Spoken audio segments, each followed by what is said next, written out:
Good morning. मी करत आहे आपली गुळाची भाजी.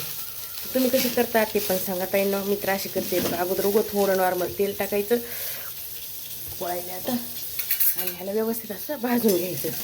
अगोदर धुवायची नाही ही भाजी, नंतर धुवायची. ह्याला कोणी काटामाटाची म्हणते, कोणी गुळाची म्हणते. आता कशाचं कसं काय काय नाव आहे, तुमच्याकडे काय म्हणतात माहीत नाही ताईंनो. आम्ही तर ह्याला गुळाचीच म्हणतो.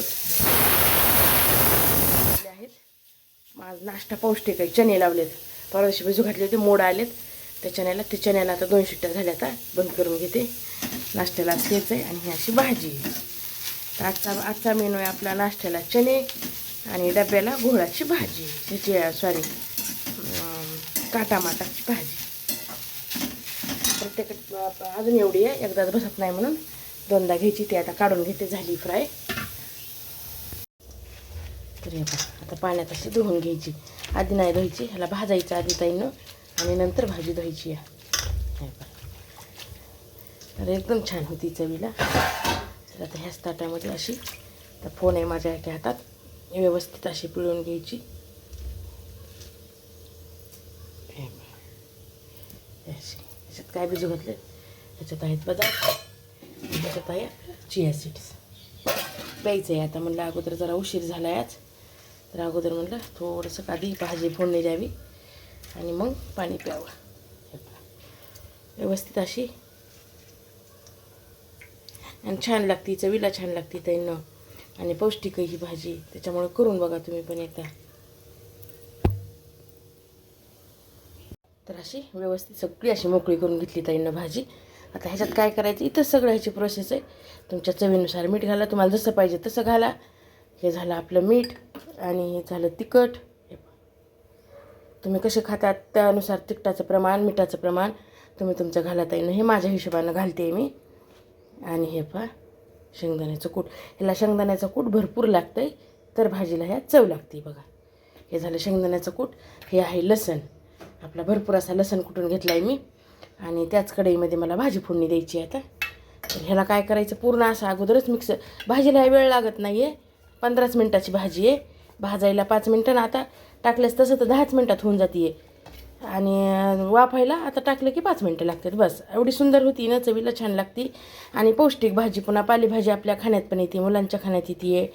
तर हे असं एवढं मिक्स करून घेतलं का, तेल थोडं भरपूर लागतं आहे. तर चला मी तुम्हाला ते पण दाखवते आता. ही कढई आपली, जसं की तुम्हाला म्हणलं ना, ह्याच कढईत भाजून घेतलं होतं. ओ देऊ का पाणी तुम्हाला, लिंबू? तेल बी भरपूर लागतंय, थोडंसं लिंबू पाणी घ्यायचं आहे आता. बसले तर भाजीत देते अगोदर फोडणी, नंतर देते पाणी. चला आता तेल तापले, जिरे मोहऱ्या घालून घेते. फक्त आता ह्याच्या तेलामध्ये जिरे मोहऱ्या घालायचे आपल्याला. ऑलरेडी आपण सगळं ह्याच्यामध्ये घातलेलं आहे. म्हणजे लसण. एकदा करून बघा मैत्रिणींना भाजी, डब्याला पण द्यायला आणि लेकरा मुलांच्या खाण्यात पण येते. आपण बी खायची, आपल्याला बी पौष्टिक खाण्याची गरज आहे. लसण थोडासा लाल होऊ देते, कलर लसणला आला की भाजी घालून घ्यायची.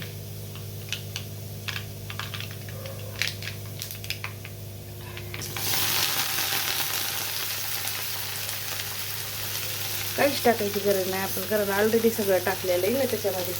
तिखट, मीठ, हळद सगळंच टाकलंय.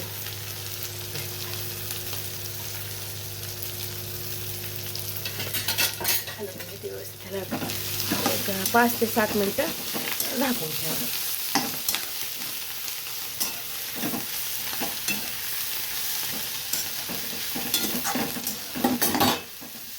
लसण मात्र भरपूर घाला मैत्रिणींना.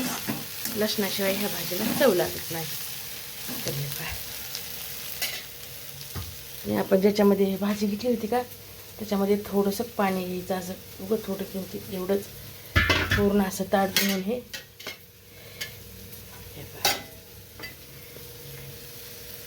टाकून असं वापरते. 5 ते 7 मिनटं बारीक गॅसवर याला झाली आपली भाजी. तर हे आपलं चिया सीड्सचं पाणी आणि अर्ध लिंबू हे मी त्यांच्यासाठी देत आहे, माझ्यासाठी आहे. इथं बी लिंबू बी आहे आणि पाणी पण आहे माझं हे त्यांना देत आहे. हे असं चमचा देऊ का हो?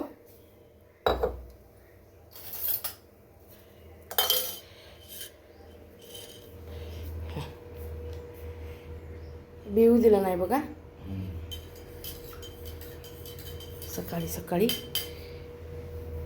चिया सीड्स आणि लिंबू. आणि हे आहे माझं.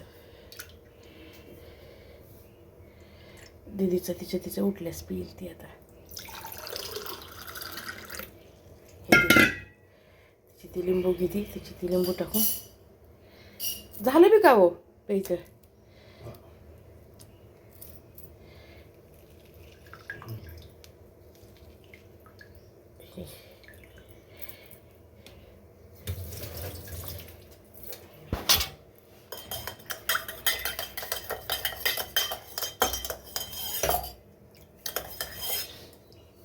माझं जमलं तर तुम्ही पण घेता येईल ना. खूप छान आहे दिसायला. हे पा असं होतं आहे कलर.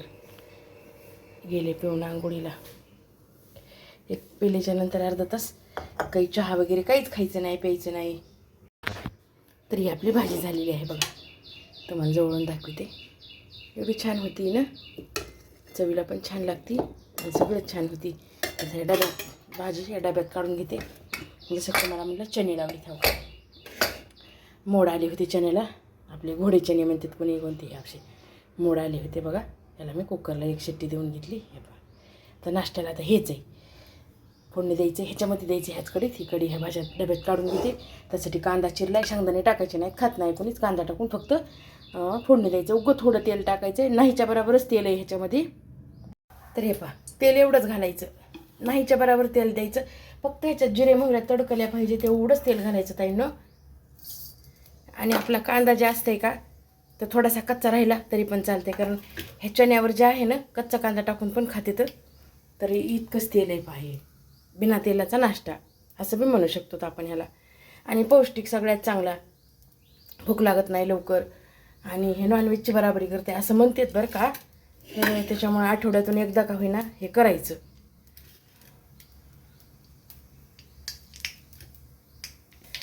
कारण आम्ही नॉनव्हेज खात नाहीत, त्याच्यामुळे हे 8 दिवसातून 2दा माझ्याकडे असतंच आहे ताईंनो. चण्याची उसळ म्हणा, ह्याची भाजी पण छान होती. भाजीला अजून 1-2 शिट्ट्या होऊ द्यायच्या, थोडंसं काळ होऊ द्यायचं. टमाटा कांद्याची गिरवी घालायची आणि भाजी पण 1 नंबरमध्ये होती. मध्ये मध्ये 1 महिनाभर केलं नव्हतं मी हे, कारण आमची कावड होती. जसं की तुम्हाला आधी सांगितलेलं आहे, कावड बसल्या असायची. कणी घुगरी खात नसते तर अजिबात कुठल्याच घुगऱ्या वगैरे काहीच करायचं नाही असं होतं. त्याच्यामुळे आता चालू केलं आहे. अजून तिखट हळद आपलं नॉर्मलच घाला, कमी कमी घातलं तरी चालतं. मीठ ह्याच्यातच घालून घेतलं आहे मी. झाला आपला पौष्टिक नाश्ता तयार. कांदा ह्याच्यात कच्चा कच्चा छान लागतं या अर्धवट, म्हणजे समजा हे झालेला. तर अजिबात तेल नाहीच आहे ह्याला समजा. आणि करून बघा एकदा. आता 10-15 मिनटं असंच वापरते ते कमी गॅसवर.